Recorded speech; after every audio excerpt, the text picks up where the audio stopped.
Assalamualaikum warahmatullahi wabarakatuh. Baik, teman-teman sekalian, di materi kali ini kita akan membahas terkait dengan pengkajian, diagnosa, dan perencanaan dalam pendidikan kesehatan. Pertama yang kita akan bahas adalah terkait dengan pengkajian dalam pendidikan kesehatan. Pengertian pengkajian dalam pendidikan kesehatan. Jadi pengkajian dalam eh, pendidikan kesehatan untuk mata kuliah promosi kesehatan adalah pengkajian komunitas. Maka kita akan definisikan pengkajian komunitas itu merupakan suatu proses dan upaya untuk dapat mengenali masyarakat. Jadi, proses dan upaya untuk mengenali masyarakat, mengenali masalah masyarakat. Lalu, kita harus pahami bersama juga bahwa warga masyarakat merupakan mitra dan berkontribusi terhadap keseluruhan proses kegiatan dalam penyuluhan atau pendidikan kesehatan. Jadi, warga masyarakat itu merupakan mitra ya, dan membantu dalam proses keseluruhan pendidikan kesehatan. Tujuan keperawatan dalam pengkajian komunitas atau pengkajian masyarakat. Yang pertama, membantu intervensi langsung. Jadi masalah yang kita temukan saat melakukan pengkajian, kita bisa melakukan intervensi langsung yang sewajarnya. Lalu, yang kedua adalah mengidentifikasi respon tentang kebutuhan apa yang dibutuhkan oleh masyarakat, minoritas, komunitas, atau populasi di dalam promosi kesehatan. Lalu yang ketiga, kita bisa menentukan risiko dari suatu komunitas. Jadi tujuan ketiga adalah menentukan risiko dari suatu komunitas. Kira-kira risiko apa yang akan terjadi jika diberikan promosi kesehatan, atau apa yang akan terjadi jika kelompok atau masyarakat tersebut tidak diberikan promosi kesehatan. Jadi itu tujuannya. Yang keempat adalah alokasi sumber dana. Jadi, dana dinas kesehatan itu diprioritaskan pada proses pencegahan penyakit melalui promosi kesehatan, bukan untuk biaya pengobatan. Lalu, bagaimana proses pengkajian dalam promosi kesehatan? Jadi, proses pengkajian dimulai dari kualitas hidup atau quality of life. Menyangkut masalah kesehatan, riwayat kesehatan masyarakat, masalah perilaku, emosi, sosial, fisik, sampai faktor penyebabnya. Nah, output pengkajian ini adalah pemetaan masalah perilaku, penyebab, dampak, dan lain-lainnya. Sebelum memulai melakukan pengkajian di masyarakat, tentunya kita harus mempersiapkan beberapa pertanyaan untuk diri kita. Misalnya, yang pertama, apa yang ingin saya ketahui? Lalu yang kedua, mengapa saya ingin mengetahui hal ini? Yang ketiga, bagaimana cara untuk menemukan informasi? Yang keempat, jika menemukan informasi pada saat melakukan pengkajian, apa yang saya akan lakukan? Yang kelima, apa kesempatan saat ini untuk melakukan tindakan dengan informasi yang kita dapatkan saat itu? Nah, tujuan dari pertanyaan-pertanyaan tersebut adalah untuk mengetahui lebih detail tentang, yang pertama adalah kebutuhan individu. Mengapa harus kita mengetahui kebutuhan individu? Karena hal ini sangat penting agar dapat meningkatkan partisipasi mereka dalam proses keperawatan. Yang kedua, riwayat komunitas. Selain kita mengetahui kebutuhan mereka, pengetahuan tentang profil komunitas atau masyarakat itu sangat penting juga. Dapat menjadikan pengkajian lebih sistematik daripada melakukan pengkajian atau pengamatan subjektif. Yang ketiga, pandangan masyarakat. Perawat sebagai pemberi promosi kesehatan perlu mendengarkan pandangan masyarakat, misalnya tokoh masyarakat, tokoh agama, tokoh adat, atau kader kesehatan. Itu sangat membantu kita mendapatkan informasi lebih tentang masalah kesehatan yang ada di masyarakat. Untuk mengidentifikasi kebutuhan atau masalah promosi kesehatan, kita dapat memperoleh data itu melalui data primer maupun data sekunder. Data primer adalah data secara langsung diambil dari objek atau sasaran, baik itu dari perorangan, kelompok, organisasi maupun masyarakat. Lalu data sekunder adalah data yang diambil tidak secara langsung diambil dari objek atau sasaran. Misalnya data yang kita peroleh adalah data melalui media cetak atau media elektronik. Lalu data apa saja yang kita akan kumpulkan? Yang pertama adalah data epidemiologi. Data epidemiologi itu terkait dengan kejadian penyakit, riwayat penyakit, penyebaran penyakit, kemudian jenis, kelamin, usia, dan lain-lain. Lalu yang kedua, data sosial ekonomi yang terkait dengan pendapatan, pendidikan, pekerjaan masyarakat. Lalu yang ketiga adalah pandangan profesional, pandangan tokoh masyarakat, tokoh adat, dan lain-lain. Lalu berikutnya adalah informasi kualitas kehidupan. Nah, ini diperoleh dari data sekunder. Tapi informasi ini berfungsi sebagai latar belakang masalah saja. Yang berikutnya, informasi tentang perilaku sehat. Nah, ini diperoleh dari kunjungan rumah atau kunjungan posyandu. Lalu, berikutnya adalah informasi tentang faktor penyebab. Misalnya, predisposing, enabling, dan reinforcing factor. Nah, ini akan dijelaskan di slide berikutnya. Diperoleh melalui survei cepat, etnografi atau rapid ethnography assessment, yang dilakukan oleh tingkat kabupaten atau kota. Lalu yang terakhir adalah informasi tentang faktor internal. Nah, misalnya tenaga, sasaran, dan dana promosi kesehatan. Lalu untuk informasi tentang faktor eksternalnya terkait dengan peraturan atau kebijakan pemerintah, lingkungan di luar unit, diperoleh dari lapangan. Nah, yang kita akan bahas berikutnya adalah diagnosa dalam pendidikan kesehatan.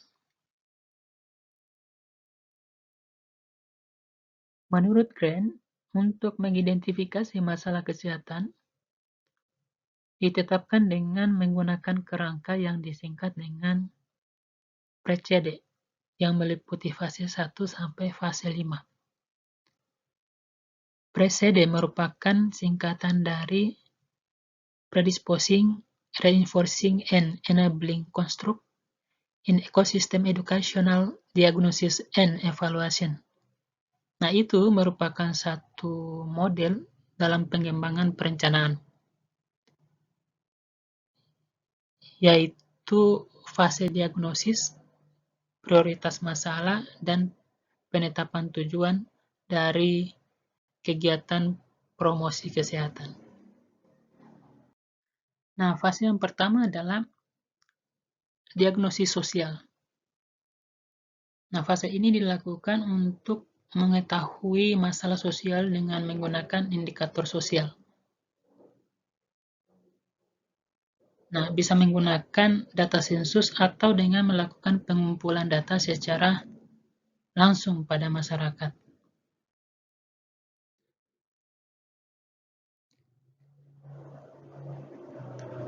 Nah, fase yang kedua adalah diagnosis epidemiologi. Nah, fase ini dilakukan untuk penilaian terhadap faktor kesehatan yang mempengaruhi kualitas kehidupan atau mempengaruhi kualitas hidup seorang atau masyarakat. Nah, masalah kesehatannya harus digambarkan secara rinci. Siapa atau kelompok mana saja yang mengalami masalah kesehatan. Misalnya, umur, jenis kelamin, suku, lokasi, dan lain-lain. Selain itu, bagaimana akibat dari masalah kesehatan tersebut? Seperti misalnya mortalitas, morbiditas, disabilitas, tanda dan gejala yang ditimbulkan. Fase yang ketiga adalah diagnosis perilaku dan lingkungan. Pada fase ini, selain mengidentifikasi masalah perilaku yang mempengaruhi masalah kesehatan, juga mengidentifikasi masalah lingkungan fisik dan sosial yang mempengaruhi perilaku, status kesehatan, dan kualitas hidup seseorang atau masyarakat.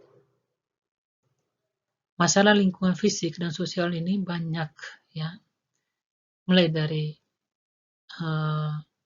kebersihan lingkungan rumah, struktur rumahnya, ketersediaan jamban, keluarga, penerapan hidup bersih pada keluarga, dan lain sebagainya.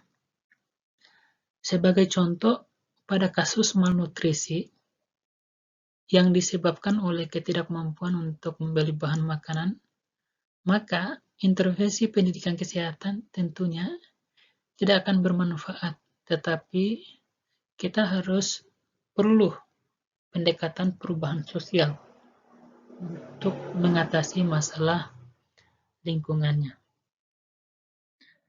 Nah, bagaimana langkah-langkah dalam diagnosis perilaku? Yang pertama adalah kita harus memisahkan faktor perilaku dan non-perilaku penyebab timbulnya masalah kesehatan. Faktor non-perilaku itu terkait dengan lingkungan. Lalu yang kedua adalah mengidentifikasi perilaku yang dapat mencegah timbulnya masalah kesehatan dan perilaku yang berhubungan dengan tindakan perawatan atau pengobatan. Sedangkan untuk faktor lingkungan yang harus dilakukan adalah dengan mengeliminasi faktor non-perilaku yang tidak dapat diubah, misalnya faktor genetik dan demografis. Yang berikutnya adalah urutkan faktor perilaku dan lingkungan berdasarkan pengaruhnya terhadap masalah kesehatan. Jadi kita mengurutkan faktor-faktor perilaku dan lingkungan apa saja yang sangat mempengaruhi terhadap masalah kesehatan. Lalu yang berikutnya adalah urutkan faktor perilaku dan lingkungan berdasarkan kemungkinan untuk diubah. Jadi, faktor-faktor apa saja atau faktor-faktor perilaku dan lingkungan apa saja yang mungkin kita bisa rubah, ya. Lalu yang berikutnya adalah tetapkan perilaku dan lingkungan yang menjadi sasaran program. Fase yang keempat adalah diagnosis pendidikan dan organisasional. Nah, fase ini dilakukan untuk mengidentifikasi determinan.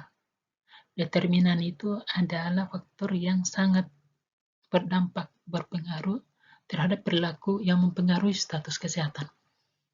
Misalnya faktor predisposisi atau predisposing factors.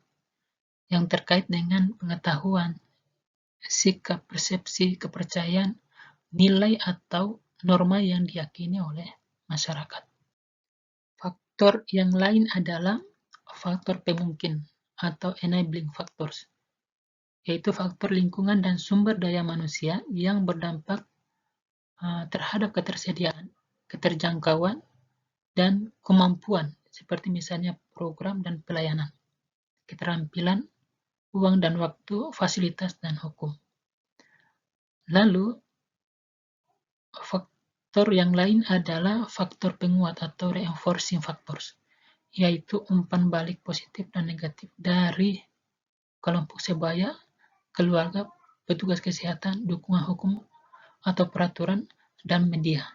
Nah, itu untuk faktor penguat atau reinforcing factors. Nah, fase yang kelima adalah diagnosis administratif dan kebijakan.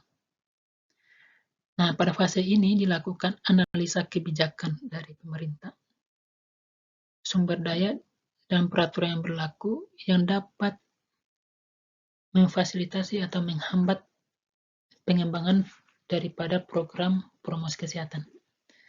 Misalnya meliputi penilaian sumber data yang dibutuhkan untuk melaksanakan program, sumber daya yang ada di organisasi atau masyarakat, serta hambatan untuk melaksanakan program. Pada diagnosa kebijakan dilakukan untuk mengidentifikasi dukungan dan hambatan politisi, peraturan dan organisasional yang memfasilitasi program dan pengembangan lingkungan yang dapat mendukung kegiatan masyarakat yang kondusif bagi kesehatan.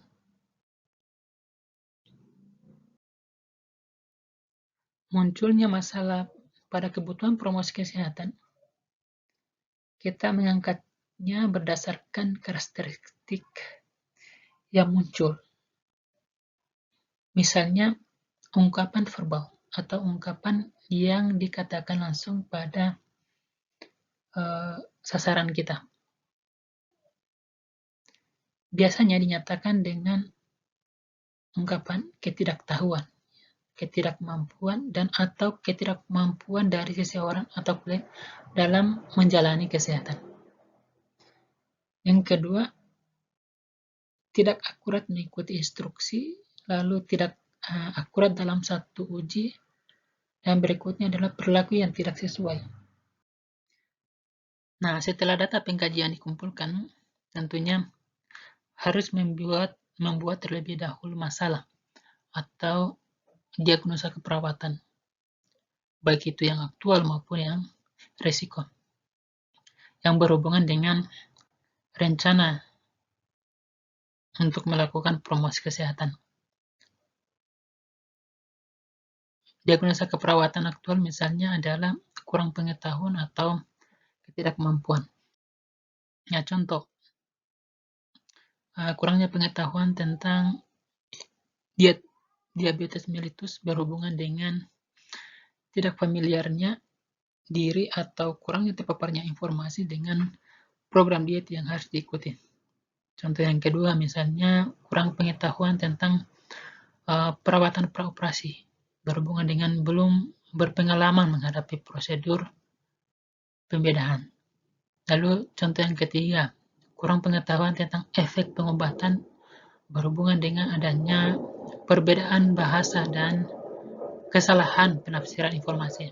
Nah, itu contoh-contoh dari diagnosa aktual. Lalu untuk diagnosa keperawatan risiko. Nah, ini tergantung dari kondisi klien. Nah, kurang pengetahuan biasanya dijadikan sebagai etiologi atau penyebab. Contoh misalnya adalah resiko gizi buruk berhubungan dengan kurang pengetahuan tentang gizi pada anak balita. Contoh yang kedua, resiko tinggi infeksi berhubungan dengan kurangnya pengetahuan tentang perawatan tali pusat.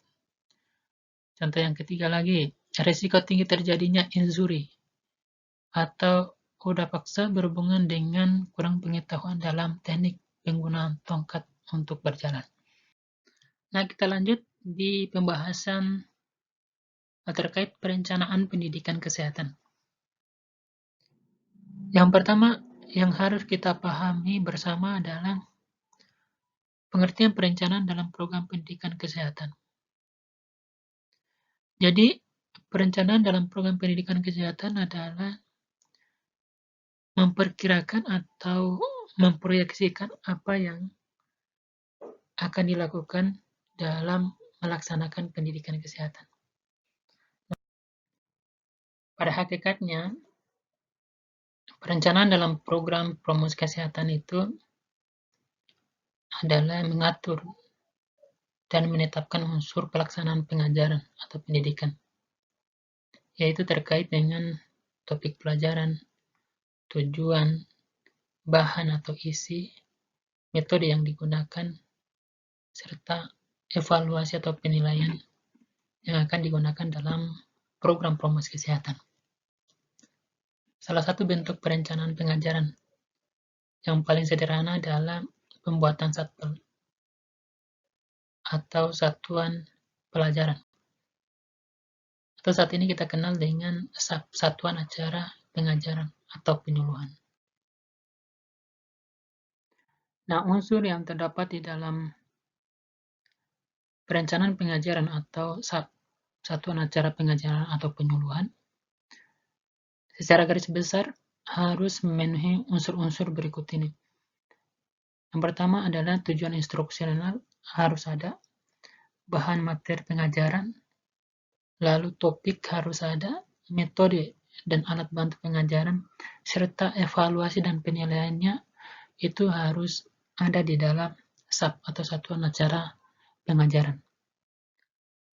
Nah, ini adalah beberapa tahap membuat perencanaan atau merancang SAP satuan acara pembelajaran. Yang pertama adalah harus menentukan dan mengidentifikasi sasaran atau klien.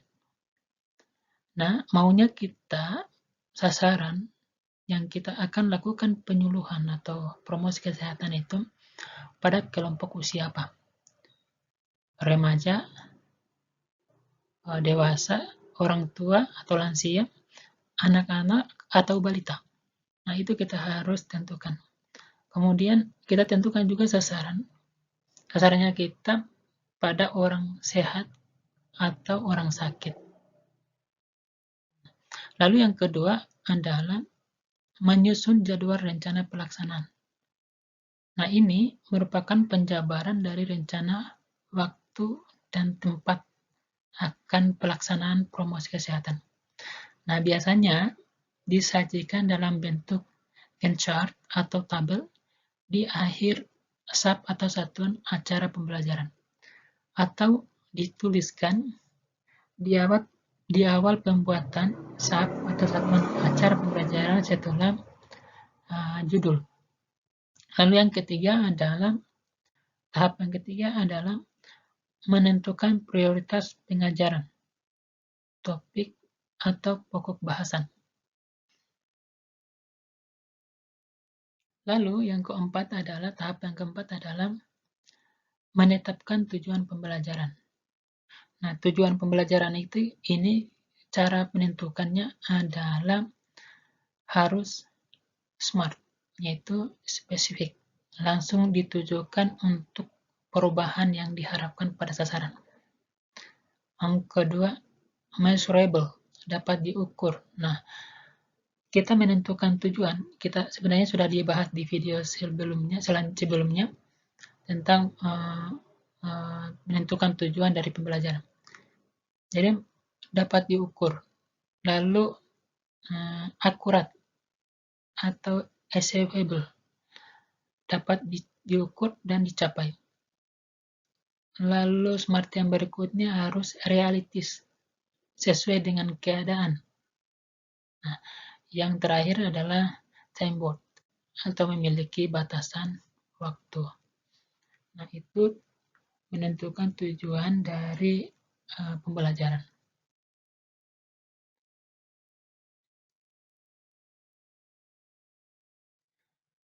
Nah, pada dasarnya tujuan utama promosi kesehatan adalah untuk mencapai 3 hal ini, yaitu peningkatan pengetahuan atau sikap masyarakat.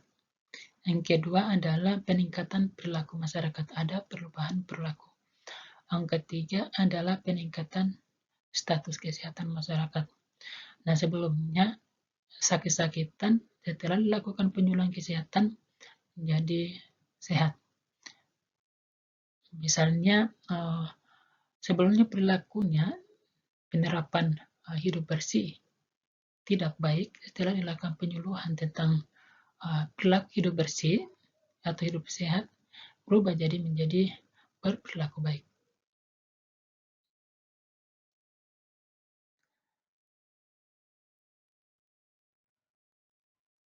Tujuan instruksional dari perancangan satuan acara pembelajaran terdiri dari itu tujuan kognitif pengetahuan, tujuan efektif atau sikap, dan yang ketiga adalah tujuan psikomotor atau keterampilan. Nah, itu harus ada di dalam atau satu acara pembelajaran. Tujuan dari tujuan instruksional. Lalu tahap yang kelima adalah menentukan substansi atau isi materi promosi kesehatan. Yang keenam adalah memilih strategi atau model pembelajaran sesuai dengan tujuan perubahan yang diharapkan. Nah, video sebelumnya kita sudah membahas tentang penentuan metode pembelajaran sesuai dengan tujuan pembelajaran kita. Tujuan perubahan yang diharapkan dari sasaran kita. Lalu tahap yang ketujuh adalah memilih alat bantu pengajaran atau media promosi kesehatan. Nah, ini sesuai dengan tujuan perubahan yang akan diharapkan. Tahap yang kedelapan adalah merancang rencana kegiatan pelaksanaan. Nah, buatlah uraian rencana yang menggambarkan aktivitas dan sasaran saat program pendidikan atau promosi kesehatan yang akan dilakukan. Mulai dari pembukaan, pelaksanaan kegiatan inti penyuluhan, sampai pada penutupan. Itu harus terencana. Lalu yang kesembilan adalah menyusun rencana evaluasi. Nah, ini harus dijabarkan tentang kapan evaluasi akan dilaksanakan. Di mana akan dilaksanakan, kelompok sasaran yang mana akan dievaluasi, dan siapa yang akan melaksanakan evaluasi tersebut. Nah, itu harus ada di dalam satu acara pembelajaran. Evaluasi itu adalah bagian integral atau terpadu dari proses manajemen, termasuk manajemen promosi kesehatan. Nah, evaluasi suatu proses yang memungkinkan administrator mengetahui hasil program dan berdasarkan itu mengatakan penyesuaian-penyesuaian untuk mencapai tujuan secara efektif. Jadi, lewat evaluasi, kita dapat mengetahui capaian dari tujuan satuan acara atau satuan acara pembelajaran kita atau kegiatan promosi kesehatan yang kita lakukan. Nah, kita ketahui itu lewat evaluasi dari kegiatan tersebut.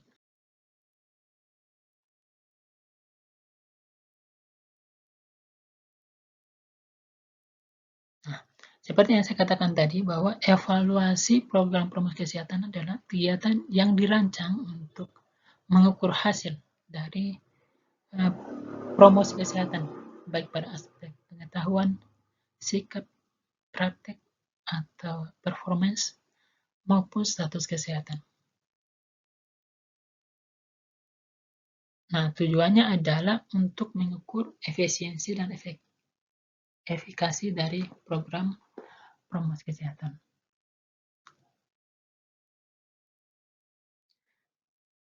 Nah, evaluasi dalam promosi kesehatan ini, Grant mengklasifikasi evaluasi program promosi kesehatan menjadi yang pertama, evaluasi proses atau proses evaluasi. Nah, itu evaluasi yang dilakukan selama program promosi kesehatan yang sedang berlangsung. Karena bertujuan untuk melakukan monitoring. Ya, jadi evaluasinya itu